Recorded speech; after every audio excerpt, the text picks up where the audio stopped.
So do you want to sort of talk about how nutrition you think plays a role into things like anti-aging, into the hormonal stuff and other things you were talking about? Yeah, so it's such a great topic. And I think it's important for people to really hear this because everything that you eat, everything you put into your body sends a signal. And we can either send signals that continue to produce health, perpetuate positive growth, perpetuate healing and repair, or we can send signals that do the opposite, that cause damage, cause inflammation, and cause us to degenerate even faster.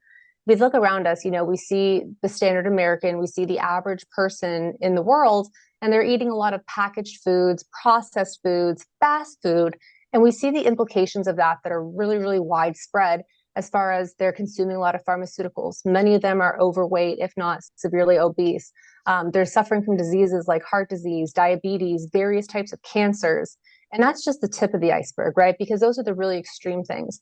What we tend to miss out on are even just the subtle things, which is people that even just reach their 30s or 40s and they've got chronic pain or discomfort, or they've got joints that are degenerating faster than they should based on how old they are. And all of those can actually have roots in nutrition and the things that you do on a daily basis, which is why, doing something like the carnivore diet, we love because ultimately it's a very anti-inflammatory diet. It also works as sort of an elimination diet, but it also gives us all of the tools that we need to actually heal and repair within our own bodies. Yeah, okay, cool. And do you think that it's more so the elimination of the processed foods and the refined grains, seed oils, and sugars that helps with the regenerative effect, or it's more the actual nutrition you're getting from the carnivore diet? Yeah, it's actually two sides of the same coin, right? Because even if you were to say eat all of the right things in addition to all the processed stuff, it's going to be like bailing out a boat, right? So you're taking out some water, but some of it's still coming in. You really have to have both if you're going to want to heal. And this is why I kind of caution people sometimes, and they're like, oh, I'm going to experiment with carnivore. It's not just about increasing your protein intake or increasing healthy fat intake while still consuming the other stuff, because you honestly might make things worse doing that. Okay, cool. So this is a sort of more controversial topic. Well, maybe not the first thing I'm going to ask you, but what's your thoughts on vegetables and plants, mainly vegetables for the, anti-aging stuff and for healing from stuff like chronic pain and inflammation in the body? Yeah.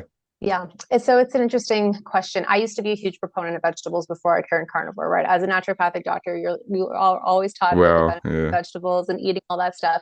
Now I won't touch them. And it has to do a lot with a couple things. One, of course, we know that there's high anti-nutrient levels in vegetables that most people who are inflamed and compromised to some degree simply can't handle, even if they've been eating them for years.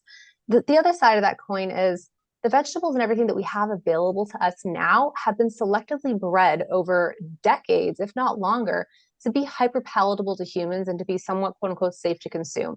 We never would have been able to or wanted to eat these things in their natural wild state back in the day. And now we have them available to us, and people still continue to eat them. And then my question to them becomes, well, how do you actually feel when you're consuming these? And could you feel better? Oftentimes, if people are on the fence about giving up vegetables, I tell them to just do it for 30 days. They're not going to cause any quote unquote, dysfunction or Yeah. deficit in their nutrients in just 30 days, but they can make a massive change in the positive direction in those 30 days. Yeah, I also say the same thing, like with carnivore or animal based, because I always try to go from the science perspective, or there's not too much nutritional science, but more like logic and just anthropology and stuff. And then people, if they're not convinced by that, I'll be like, okay, you can just try it for 30 days. And nine times out of 10, because we know that this diet is our species appropriate diet, it will work. So, but yeah, that's a good approach. And what's the sort of thoughts on fruit now? Because I know that can be, this one is more controversial. I know people like Paul Saladino go on fruit, or have fruit in their diets. Yeah. Yeah, it's interesting. I personally don't eat fruit most days just because I don't feel like it. But if I do, the only fruit that I actually do eat is pineapple, and it's like maybe a couple times a month at this point. Um, I give my kids fruit just because we keep it in the house. They ask for it. It's an easy snack when you have little kids, but they only ever eat it in isolation. I don't actually have them combine it with anything like protein or fat because of Randall cycle Yeah. activation, which we all know about that in this community. Which for people that don't know, it's the like really super short version of the Randall cycle is that when you consume carbs and fat at the same time, your body doesn't actually know what to do with the energy, so it's really not going to do much with it, and it's going to likely store it as fat. It's going to perpetuate some problems, all that good stuff. Now, fruit as a source of carbs for most people, I don't love, because of the fact that most fruit is made up of fructose, which we know that overconsumption of that can actually lead to what we call non-alcoholic fatty liver Yeah. disease. So it's detrimental to the liver. And you have this the people that kind of argue for, oh, well, plants want us to eat their fruit because then they want us to go and poop it out, and the seeds are going to come out, and you're going to grow a new plant. I want to take that one step further. I think they're all, maybe they're right on this part, but the next step to that is, well, all that fructose in that fruit that's detrimental to your liver could push you into early death, which means now your decomposition for those plants to grow even more. So are the plants actually that friendly to us, or is everything within them a goal to just perpetuate their own growth and life cycles? So I'm not a fan of it for that regard. Now, there is the argument that, oh, some people need carbohydrates in their diets. And I don't know if anybody actually truly needs them, but I do believe that there are certain phenotypes that can use carbs strategically for their benefit. And it just is a really individual basis. And if that was the case, I would prefer them to get their carbs in the form of a glucose versus a fructose because of the liver damage. Yeah. That's so interesting what you said, because I've done a bit of research on it, and they used to, like, with fatty liver disease, I believe it just used to be called fatty liver disease. And then Mm-hmm. when the patients stopped consuming alcohol, then they still got fatty liver disease, and they didn't really know why.